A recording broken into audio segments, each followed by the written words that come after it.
Wambali ukuyana bachekuru awongono samara lero nabanikizwa kuti ngapusika umoyo kungwa tose ukuyana Unyamata ngati ine pano ukuyana msungwana uyo wali hapo uyo ekani ndalemerera pano apo pali imwe ndipo nane ndivenge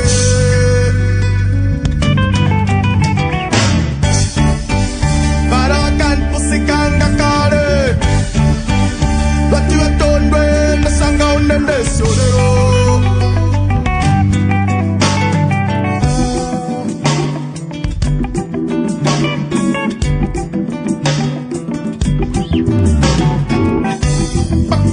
katenga ine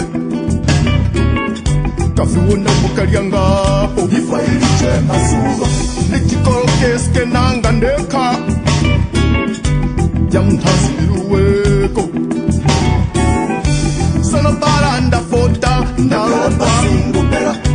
ndipo nkatenje variska pali kwalisono namanya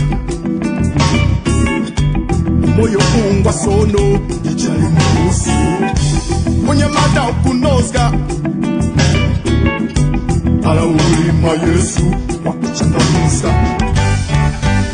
ekani ndalemerera pano apo pali Yesu ndipo nane ndivenge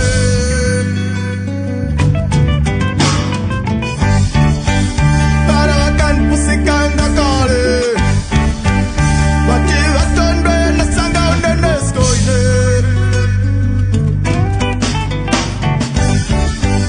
Mkandaw melera pano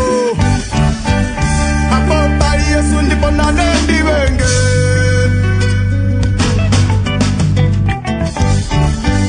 para wakani pusikanga kale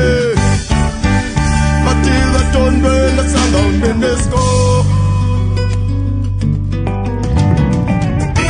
Unyamata Mphawaka para ulije iye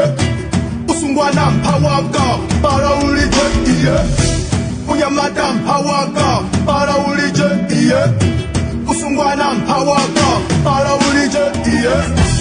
Unyamata wa vyamba na mowa vyanusi Usungwana usawali ukuruguru ujifa Unyamata wa josi na vyoto mkasusi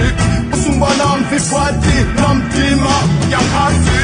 Mukutimu na vishango mwapusika na Mphawaka Mutimwapira pachane msana ukumoneka Mukutimu na vishango mwapusika na Mphawaka Mutimwapira pachane msana ukumoneka Unyamata wa Yesu wakuchangamuka Usungwana wa Yesu wakuchangamuka Unyamata Mphawaka para ulije iye